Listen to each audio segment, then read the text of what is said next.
Hello, friends. Welcome back to Hardscapes, where we are learning the system of Reiki to be grounded, to be spacious, to be connected, and to remember ourselves.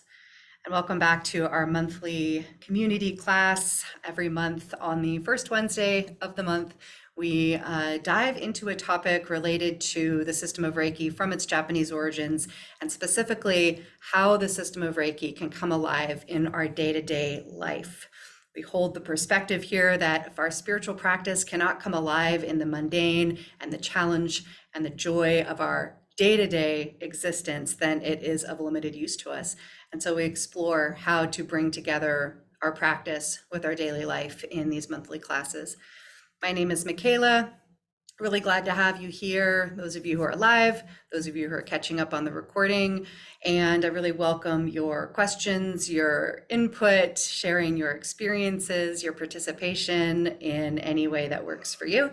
For those of you who are live, you're welcome to drop comments or questions in the chat or just come off mute and interrupt me at any point. And for those of you on the replay, using the comment section or just reaching out to me over email or through all the socials if you have any questions or experiences you want to share. I've been practicing Reiki for about 9 years, and for the past 6 of those years, practicing specifically from the perspective of its Japanese origins. I've told the story of that transition from the Western form to the original form in other videos. That can be found on my channel, so I won't go into a lot of detail there. But I will say that that transition has really allowed me to bring Reiki alive in my life in ways that are deeply transformative, continue to bring me more in touch with myself and my connections to others, my connections to the world, in ways that continue to amaze me. And so I am still quite devoted to this practice these years later, and have been teaching it for about 5 years. And this is one of my favorite ways to teach this practice because it allows people from all relationships to the system of Reiki to join me, to come and ask questions, share your experiences, and to just really share in manageable bite-sized pieces what this system has meant in my life and what it might mean in yours. I do teach more formally the system of Reiki through a year-long program that walks us through all 3 levels of the system of Reiki, along with a wide variety of special topics classes and one-on-one sessions, a lot of intentional community and ritual sharing. Our next cohort for the year-long program will begin in July, and we have just recently opened up registration for that cohort with early enrollment by mid-May. So there will be information about that in the description below. If you want to follow that thread a little bit further, I'm happy to chat with you about it. But there's lots of ways to stay connected and to learn in this space, and I'm really excited to jump in today. So the title of today's topic, it's time to clear out the bullshit, was a direct quote from a student. And, they were really talking about what had brought them to wanting to learn the system and kind of where they were in their life that caused them to want to devote, significant period of time. This is a student in our year program, to bringing the system of Reiki alive in her life. And I was really touched by what she shared and the ways in which practicing this system has helped to, as she said, clear out the bullshit in her life. And in sharing that story with a colleague, he said, you should really title a class with that phrase. And I kind of laughed about it, but it stuck in my head. And I was like, yeah, actually, that is really often what it comes down to. And so for this class, I want to outline the sum of, it's a deep and complex topic, but outline some of the spiritual and philosophical underpinnings of the system of Reiki from its Japanese, Buddhist, and Shinto origins. And, kind of pull some threads together about how those origins come together into the system of Reiki that was developed about 100 years ago. And again, what that has to do with our daily life, why we might want to practice in this way. And the theme of clearing out what is inside of us that is not truly us, as my student said, the bullshit, is where I wanted us to focus our attention today. And then we will close with learning a practice that is very supportive in doing just that. So, most of us here in the West think of Reiki as a healing modality, as a system of practice that is intended to heal us in body, in mind, and heart. And in many ways, that is true from its original perspective. Part of the distinction that we would make is in how healing is actually defined in the two systems. And from its origins, one way we could describe what healing means is to remember the wholeness of our true self. That when we are moving through our life in a state of healing, it is because we have reconnected, remembered, and come back into touch with our true, whole, radiant, clear self. The philosophical belief here is that each of us comes into this world whole and healed and clear and luminous and radiant, that is our true way of being. That this true self can be described as incredibly grounded and rooted, very much in touch with the physical and natural world that we're born into. Bodies that are intimately connected with the world and resourced and nourished by the world. And that translates emotionally, mentally, spiritually as a feeling of grounding. We talk a lot about grounding in spiritual communities, and for good reason. It's an essential state of mind, an essential state of heart and body, if we're going to, really be in our full capacity and to really feel well and feel resilient and feel able to move with all that life brings us. Ultimately, we're animals of this world. We're in a vulnerable body in a dangerous world, and there's so much that can send us into spirals of fear or worry or anger about that. And grounding is what keeps our self in a fundamental sense of stability, safety, feeling that we're more or less okay, even when the things around us seem very much not okay. It's kind of that calm in the center of the storm. So our true self is grounded. Our true self is also spacious. We are, from the strength of that groundedness, that rootedness, our true self is vast. It's clear, it's wide open. We are so much bigger than we perceive ourselves to be in this limited physical form, even in the limited emotional, mental, spiritual forms that we usually can perceive. Our true self is connected to the wide and full web of life, the whole entirety of the universe. Truly, from this philosophical perspective, the whole vastness of the universe is inside of us. It's around us, inside of us, and there is actually no distinction between those two. And so our true self is spacious. Now, what does that mean in our daily life? That means a greater sense of possibility, a wider sense of imagination, an ability to imagine a wider range of possibilities and outcomes and choices. A sense that we simply have more room inside of us to hold all of the conflicting emotions that come through in our life. Have you ever felt like, you're having a feeling that's just too big for your body, right? That feeling of the heart just swelling and constricting because there's just not enough room. Or maybe it's conflicting feelings, right? Maybe we feel both a sense of anger at somebody, but also great love for them. And those two feelings feel like they can't coexist together. There's just not enough room for both of them. Or maybe we're really afraid about a choice that we're pressed to make, but we're also really excited at the possibilities of what might happen on the other side of that choice. And it might feel like that fear and that excitement just can't exist in the same body. And so in our state of remembering our true self, there's this sense of spaciousness. There's enough room to hold all of what we're feeling and experiencing. And there's enough breadth and depth of vision and perception and imagination that we can be open to such a wide range of possibility. In other words, our thinking gets unlimited, right? We kind of come out of a limited way of thinking, a narrow-minded way of thinking, and our thinking can open up. So our true self is spacious. Our true self is also connected. So we go from that rooted, grounded place, which there's a physical map that we work with in the system of Reiki that I talk about a lot, which is called the 3 diamonds. So that first diamond in our belly is our rooted, connected, our rooted and grounded place. The second diamond in our head is that spacious, wide open place. And the third diamond in our heart is that connected place.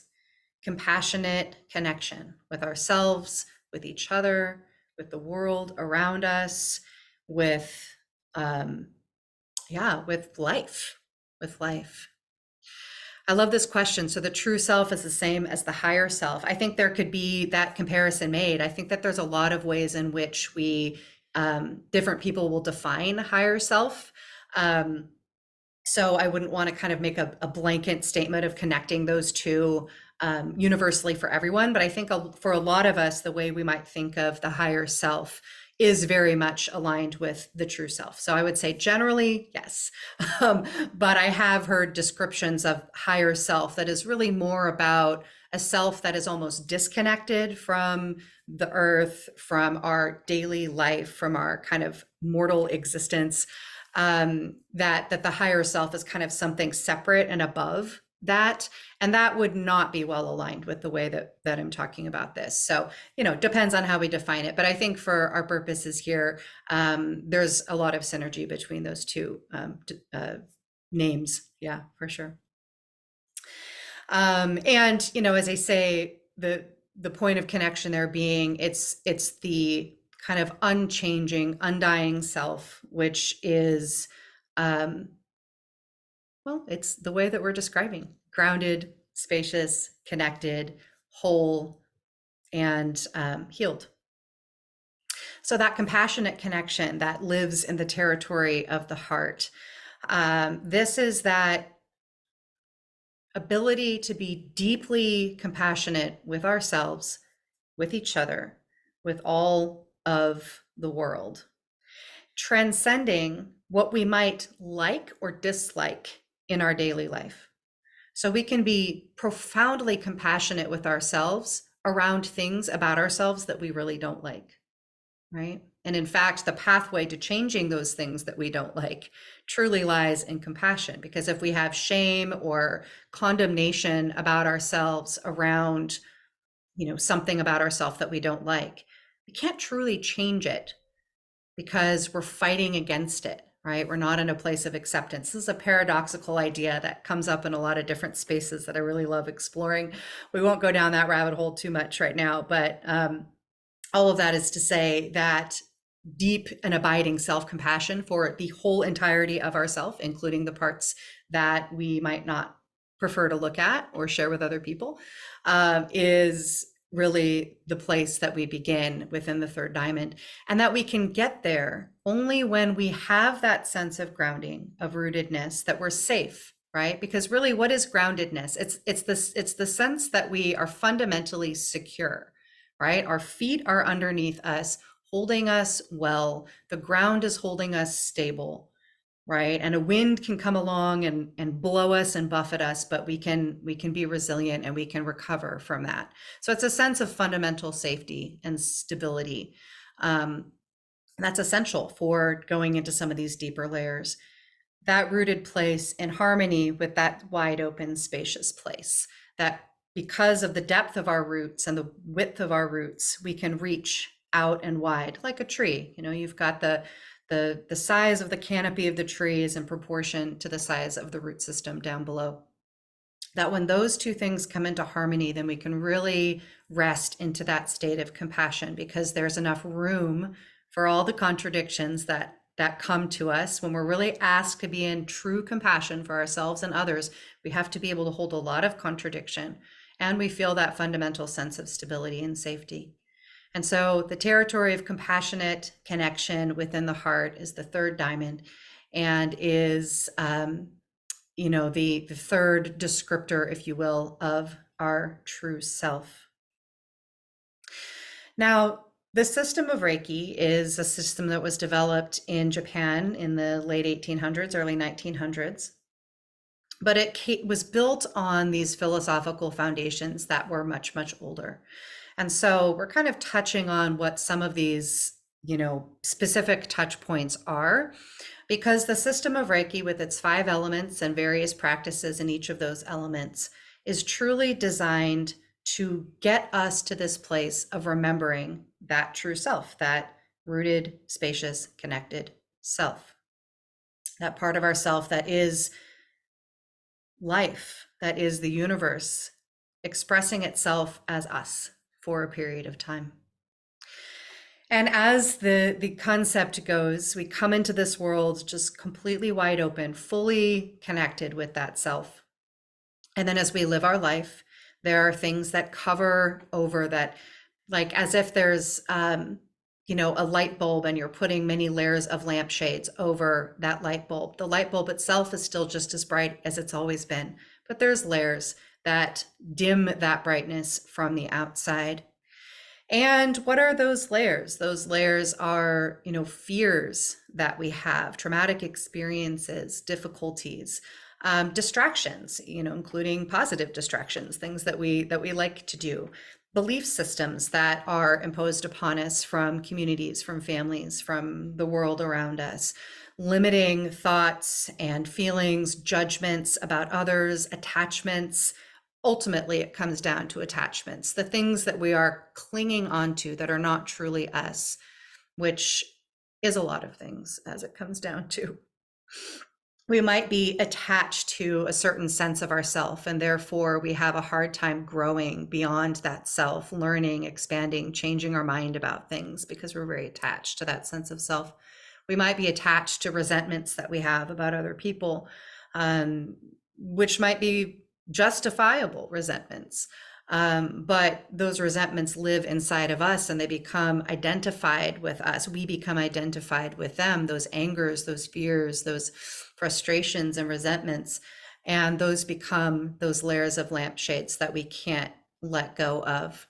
They're harming us probably more than they're harming others. And, again, even just the mundane distractions of daily life. And this brings us to another philosophical point, which is that within the systems that we are tracking here, that form the foundation of the system of Reiki, we see our lives as existing in 2 places at once. One, there is the relative reality of our day-to-day life, just our day-to-day life in our body, in the world, our perceptions moving through our life, all of the choices and situations and experiences that we have as a human in our body, in our life. Inside of that daily life, we're going to have limitations and constraints and, all of the things that make up our life. On the other hand, we are also living inside of ultimate reality. Ultimate reality is the reality far beyond our limited viewpoint as humans on this earth. It's the reality of the whole of the universe. It's the reality that the Buddha stepped fully inside of when he became enlightened, and any other person who has become enlightened.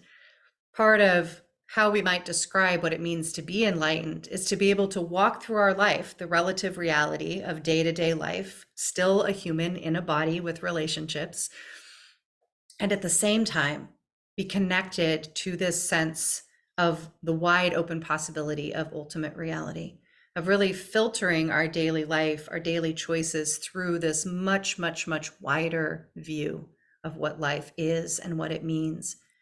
And therefore, walk through our life unattached to our fears, to our angers, to our resentments.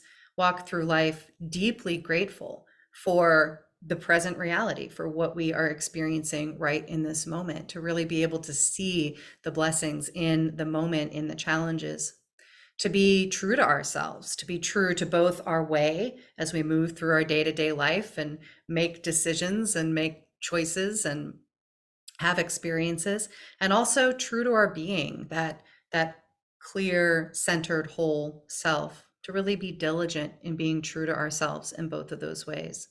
And ultimately, to be compassionate to ourselves and to all others. And again, we work our way gently towards that capacity for compassion in that deeper way because it requires us to hold so many contradictions. Okay, that's a lot of philosophy. That was a lot of talking and a lot of philosophy. What the heck does that have to do with our daily life? I'm going to take a pause. Um, if there's any questions coming up, feel free to drop them in the chat, and then we will jump into honestly more philosophy, but also what does this have to do with our daily life?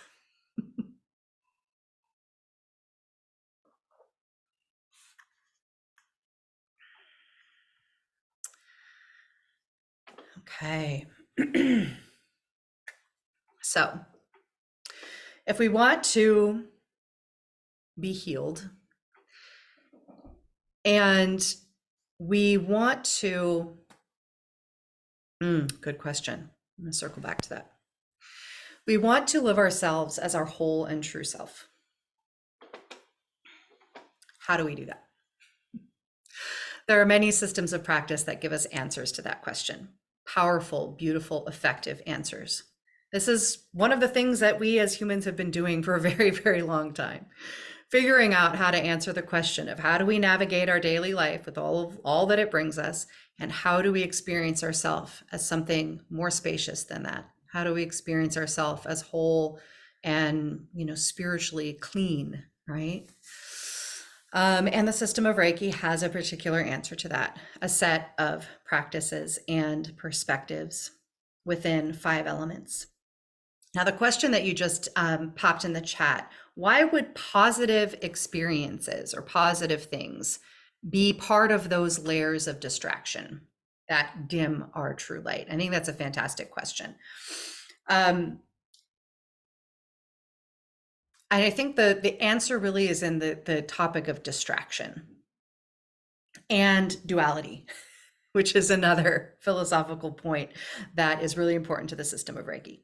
So if we look at distraction, and we look at the definition of what do we consider positive, there are things that we might consider positive in our life that fully rob our attention.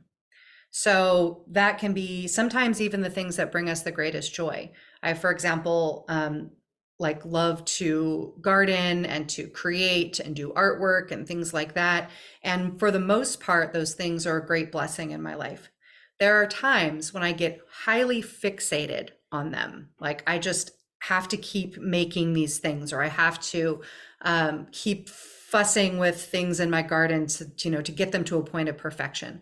And I overemphasize those things that are positive in my life to the point of distraction, where now I'm not well tending to other things in my life, or I am exhausting myself because I am putting too much attention into those positive things. That's kind of an intense example, but even on a day-to-day example, there are things that we experience as positive that can pull us as a distraction away from things that would better serve us.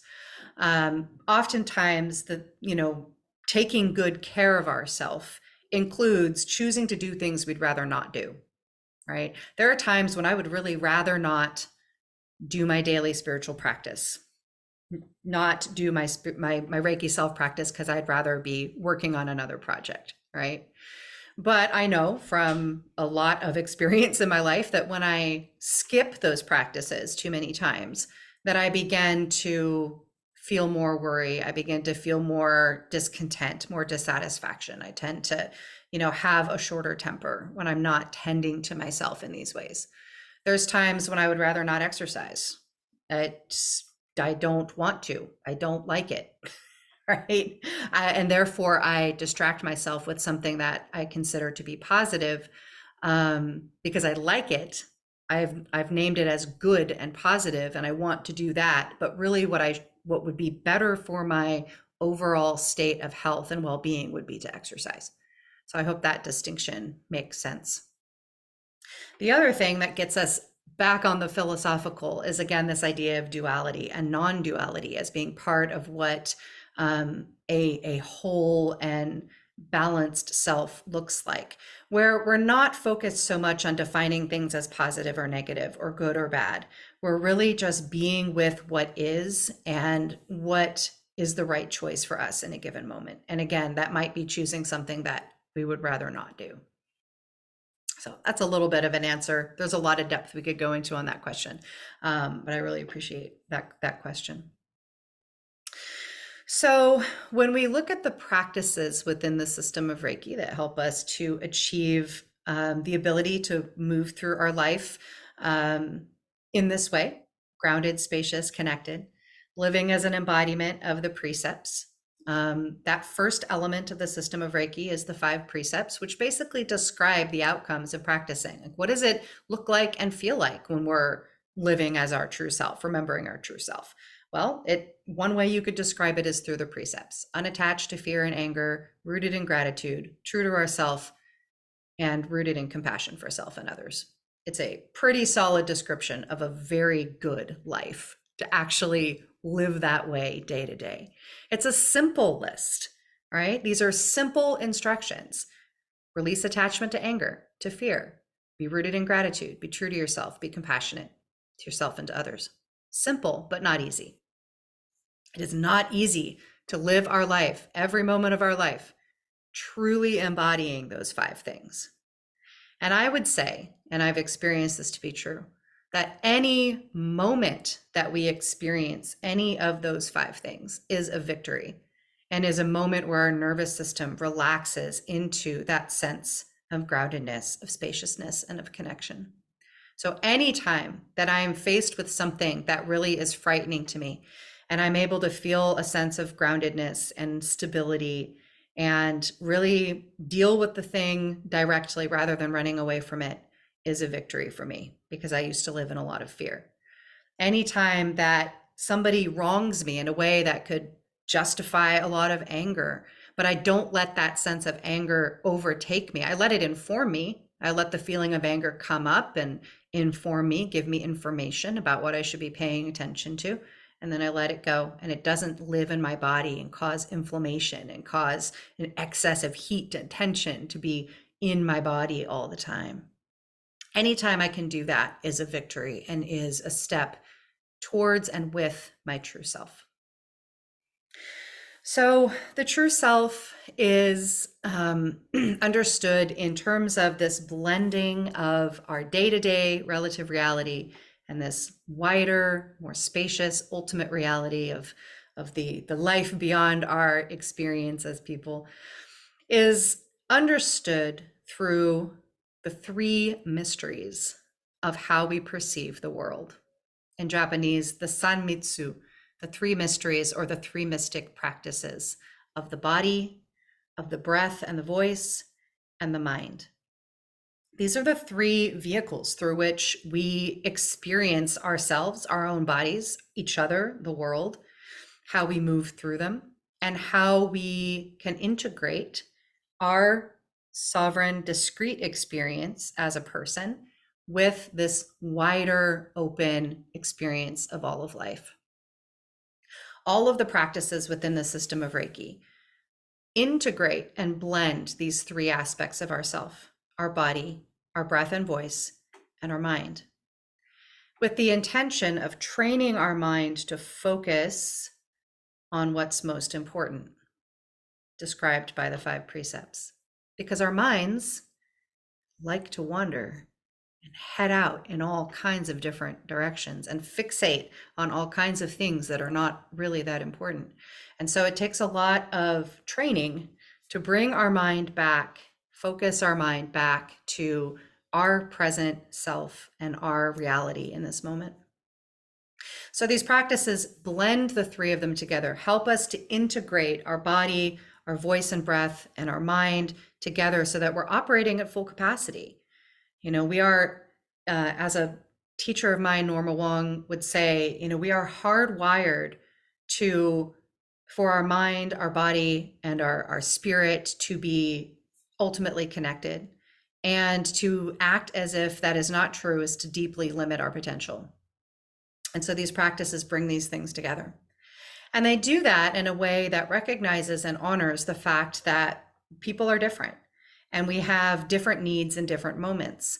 Sometimes we really need the focusing and the solidity, the solidness of working with the body. And so there's practices that lead with the body, where the movement and posture of the body is kind of the front piece of the practice, with the breath and the mind supporting that. The most commonly, widely acknowledged one of these elements within, particularly within Western Reiki, is Tenohira, is palm healing, the act of laying hands on the body and focusing and our attention on that connection and on healing pathways. And that's really what most of Reiki is centered on, is this practice of Tenohira. Tenohira in Japanese means palm healing. And it's a beautiful practice, but it's just one of 5 elements of the system of Reiki. And there's many other practices inside of the element of physical touch that that exist in the original form.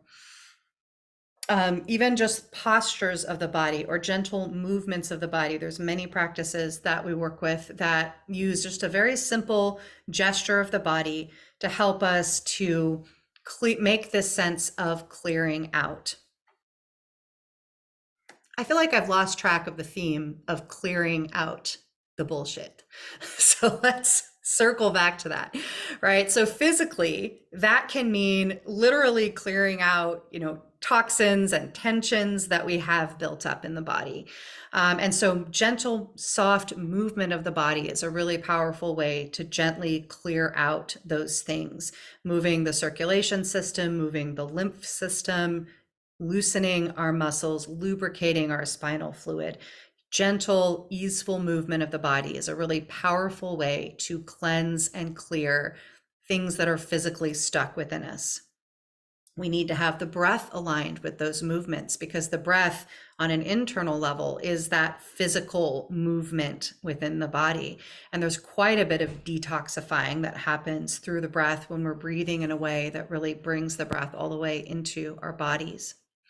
So physical movement, posture, really important for cleansing and clearing on a physical level, but also on a mental level, because when our body feels easeful, when our body feels solid and supported and comfortable, then we can much more easily rest our mind on other things, because we're not focused on tension and pain.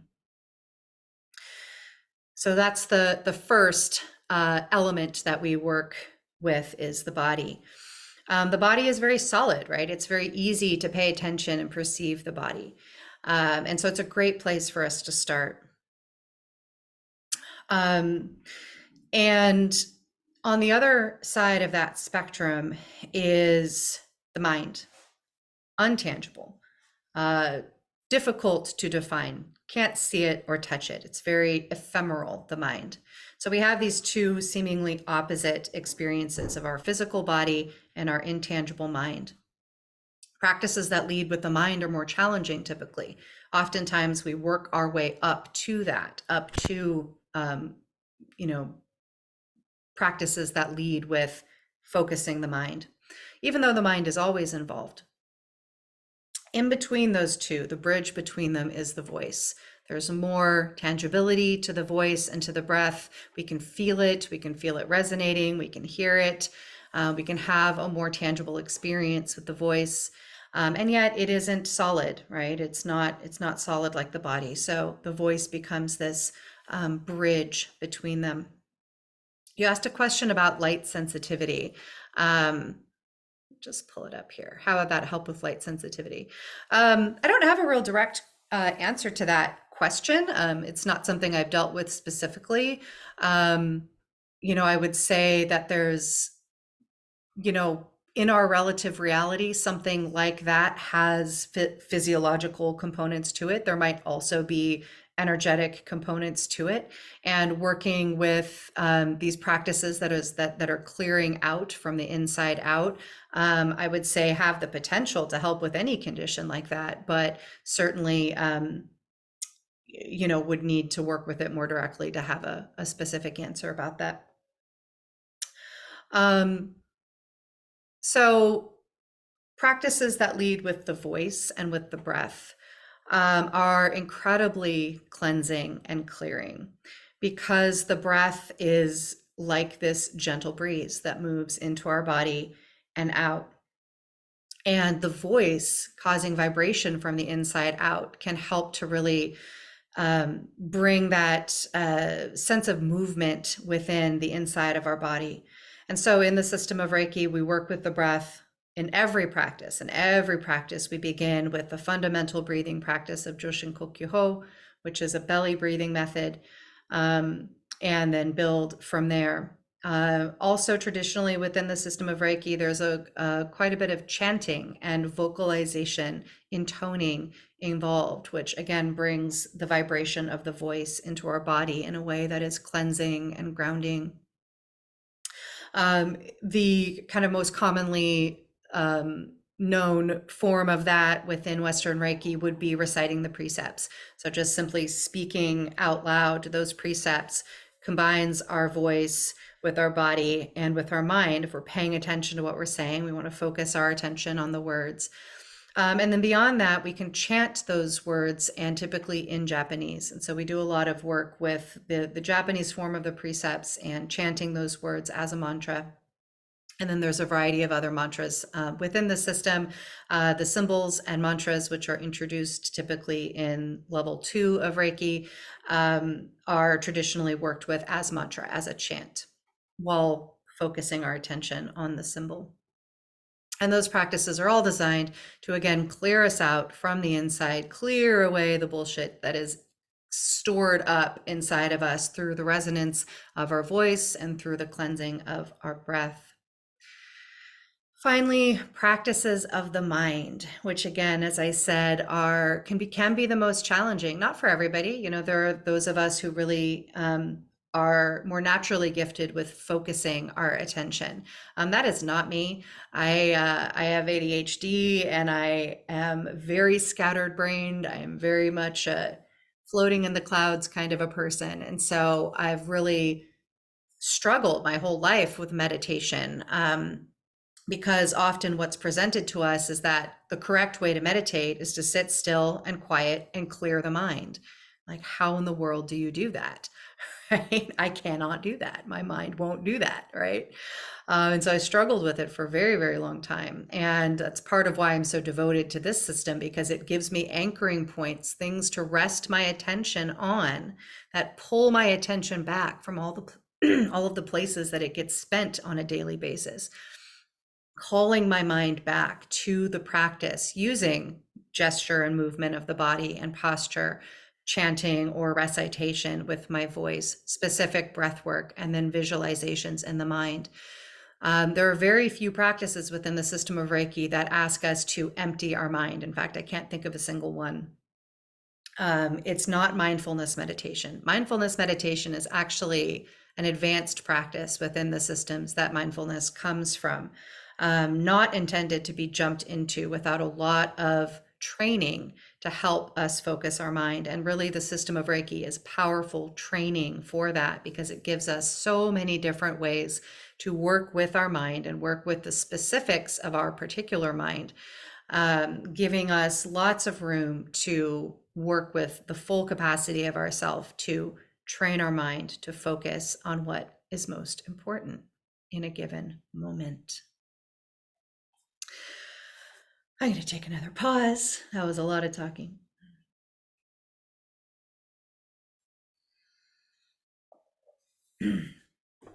So we're going really quickly through a lot of philosophy, a lot of concepts, and a lot of things that have direct application in our life when we work with them over time. And so my hope is that there are pieces of this that are landing for everybody, that are making sense, perhaps pieces that feel confusing, that you have curiosity about. Curiosity is a fantastic practice of the mind. It helps us to stay focused on the thing that we're curious about, that we want to find answers to. So maybe there are pieces here that feel confusing, that feel a little bit curious. There might be parts that feel really resonant, like, oh, that really relates, that really feels true. There might be parts that feel very obscure. And so what I want to say is that inside of the container of this hour that we have together, my intention is really to pique curiosity and to, present this landscape in a way that allows you to step into it from wherever you are on your own journey. We're not getting into the specifics of the elements of the system of Reiki. I do that in a lot of other spaces. There's other classes in this series, other videos that really go into quite a bit more depth about the 5 elements of the system. And of course, in our classes, we're spending quite a bit of time walking through those elements. But today's intention is to really give us a step into the landscape that forms the foundation of the system of Reiki from its origins, and to give us a sense of the richness and the vastness of that landscape and where it might have some valuable application in our daily life. And again, reminding us that so much of the purpose of this system can be described as clearing away everything that is not us, everything that is not you, everything that has been piled on top of that whole clear, radiant, true self that is within you, and giving you access to that place again, helping you to remember that it has always been there, that you have always been there and always will be, and that there are ways in which we can feel more of that whole and true self leading in our life, right? Not just a concept, not just something that we have flashes of, not just something that we like the idea of, right? But that higher self, that true self actually leading our life, leading our decisions, our actions, our relationships, right?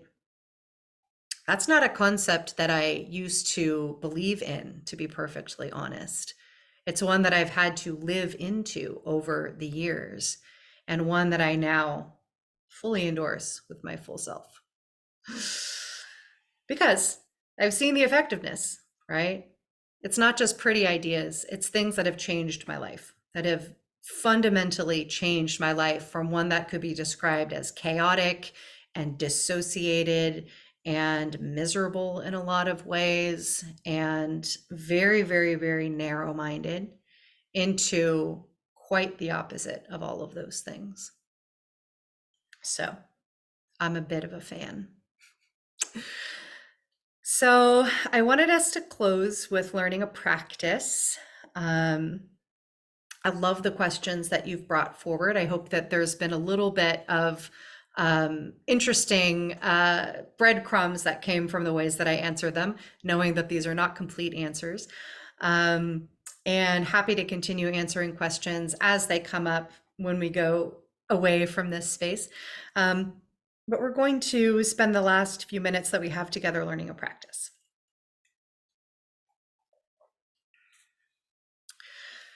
So this is a practice called Kenyoku-ho, or dry bathing. And this comes from the Shinto origins of Reiki. So Shinto is the indigenous spiritual practice of Japan that pre-existed Buddhism and all other forms of spirituality that came into the country. It's really the original and indigenous form of spirituality within Japan. It's a nature-based, very animistic philosophy and way of being in the world. And central to Shinto practice and outlook is cleansing and cleaning and clearing. Any Shinto shrine or place that you would go to practice or to pray will always have a basin of water and a place to wash. Many of the practices work with either literal physical cleaning and clearing, cleansing, or spiritual metaphoric cleansing and clearing. Japan and Japanese culture is known for being very simplistic, not simplistic, minimalistic, simple in form, right? Very clean, very aesthetically clear and wide open. And that is a direct reflection of this emphasis on cleansing and clearing that exists within Shinto. And so dry bathing, Kenyoku-ho, is a practice that is kind of a metaphoric cleansing, but also a physical cleansing in the way in which we use the breath and the body. So again, movements of the body, movements of the breath have a physiological and also psychological and spiritual aspect of cleansing and clearing. And so dry bathing is a practice that we can do when we can't literally wash, or it's a practice that we can do either as a standalone practice, or it's often used as a entryway into other practices. So we often open our practice with this because it is, again, that ritual cleansing that we would do before stepping into practice. There are a lot of physiological benefits to this practice. It can be very invigorating, or it can be very grounding, depending on how quickly we use the breath in this practice. And it does, again, bring this physical and metaphoric cleansing into our day, into our moment. And so, as I said before, these practices blend together the body, the breath, and the mind. And so for this practice, we first get our posture in order. And so we can be standing or we can be seated for this practice. Being standing actually works a little bit better with Kinyoku-ho, but I'm going to stay seated so I can stay with you here. But standing is a great way to do this practice. Either way, we want to make sure that our body feels stable, well supported, a nice firm wide base, so either our feet a little bit wide in our stance or sitting very solidly and squarely on the support below us, so that we feel well supported, so that we can relax our body. This is a common way of adjusting our posture, supporting ourselves well so that we can relax our belly.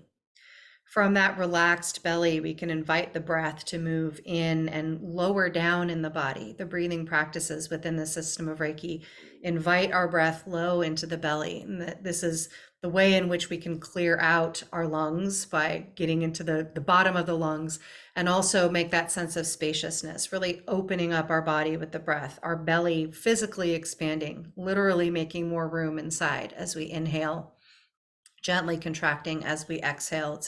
Just that alone is a profound benefit to our nervous system and our sense of spaciousness. And so we allow our belly to be soft. We invite our breath to move low into the belly. And that alone can be a complete practice, just resting our hands on the belly and inviting our breath lower, and just really waiting patiently, easefully for our belly to be able to expand well with the breath. And then once we settle into that posture, bringing our breath into this posture by moving the breath low in the belly, then we bring in the gestures and our mind following the gestures. So we're going to focus our attention on the movement of our body as we go through these gestures. And those gestures are to sweep the body with the hands in a diagonal fashion, left to right. So we begin with the right hand at the left shoulder, sweeping diagonally as we exhale to the right hip. So that would be inhaling, resting our right hand on the left shoulder, exhaling as we sweep the hand diagonally to our right hip. We can do that at different speeds. If we do it nice and slow, then it's a very grounding and calming gesture. If we do it more quickly, it's a very invigorating gesture. So if I'm tired, I'll do this practice very quickly with a lot of strength to my breath, and it wakes me up. It's invigorating. If I want to feel grounded and calm, I'll do it more slowly. So we begin with the right hand to the left shoulder, sweeping down diagonally. Then the left hand to the right shoulder, sweeping diagonally. A third time, right hand to the left shoulder, sweeping diagonally to the hip. This is an asymmetrical practice, in that we're going to do it 3 times. There's this shoulder to hip practice, and then we're going to go shoulder to hand. Each of these we do 3 times, which means we do it twice on one side and only once on the other side. There's a lot of asymmetry in Japanese practice, which I love, works very well for me. But I have had students who really don't physically feel right with the asymmetry. They really want it to be more balanced. Perfectly fine to do it 4 times, twice on one side, twice on the other side.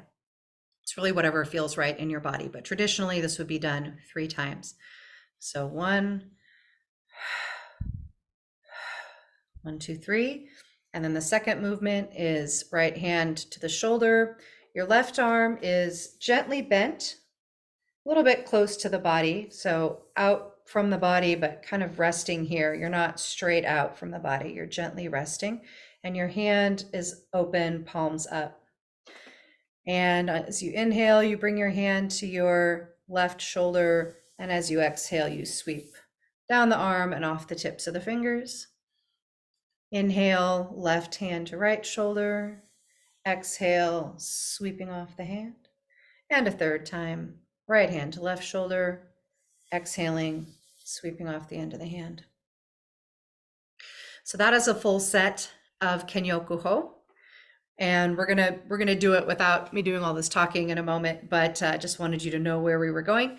But we're again bringing our posture into a way that supports our breath, moving freely in the body. We're aligning the movement of our body with our breath, so moving on the inhale, moving on the exhale, and we're focusing our attention on these movements, right? Because we could go through this totally distracted. The mind whoop, somewhere else. Or we could go through these movements with our mind focused on what we are doing in this moment. And that really is the purpose. If we're doing this in a distracted way, and again, back to your question about positivity, we could be very distracted by things that are very good and wonderful in our life, right? Amazing, wonderful, beautiful things. I'm constantly distracted by those kinds of things. But in this moment, right? What is the most important thing in this moment? Most important thing isn't the time I'm going to spend with my friends later that might distract me. It's this practice that I'm in right now. And so I want to bring my attention right now. And in doing so, clearing away layers of bullshit that I've built up in my body, my mind, and my heart. That is the secret. It's simple, but it's not easy. Aligning our body, our breath, and our mind in this moment on this practice to clear away some other layer of what is not us. Okay, so in our last couple of minutes, let's do 2 rounds of Kenyoku-ho together without all my talking, just a little bit of guidance. So making sure your body is well supported, either sitting or standing, so that your muscles can be relaxed in your shoulders, your jaw, your belly. The belly is expanding with your breath. Your inhale making more space inside of you, making more room for all of the feelings that you might have. Taking a couple of breaths, resting our attention on the movement of the breath into the belly, calling our attention back from distraction.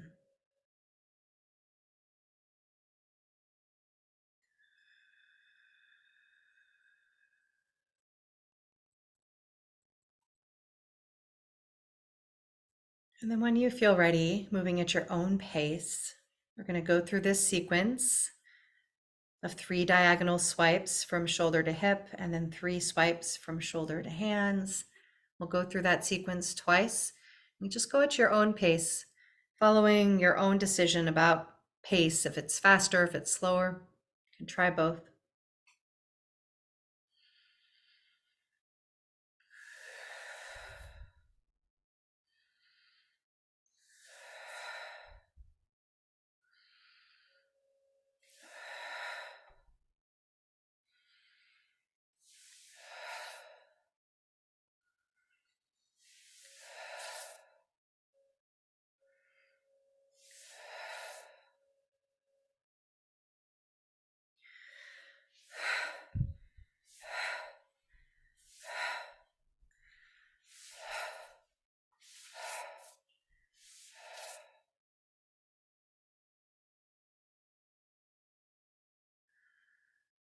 Whenever you feel complete with your 2 cycles, just bringing your hands together at your heart.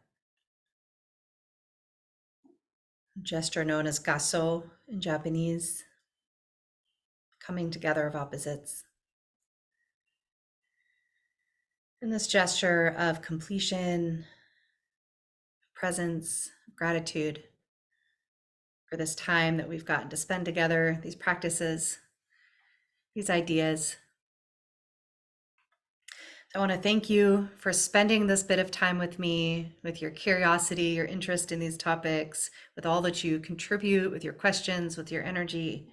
I'd love to continue these conversations, so I invite you to reach out, to be in touch, either through email, through social media, through comments down on this video.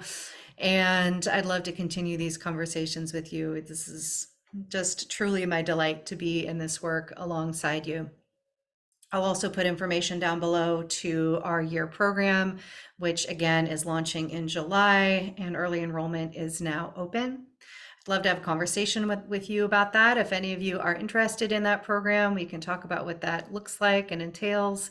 And I'll put information on how to schedule a conversation also down below. And so as you go from this place into the rest of your day, perhaps taking this practice of Kinyokoho with you, may you be deeply provisioned for everywhere that life takes you. Thanks so much for being with me. Until next time.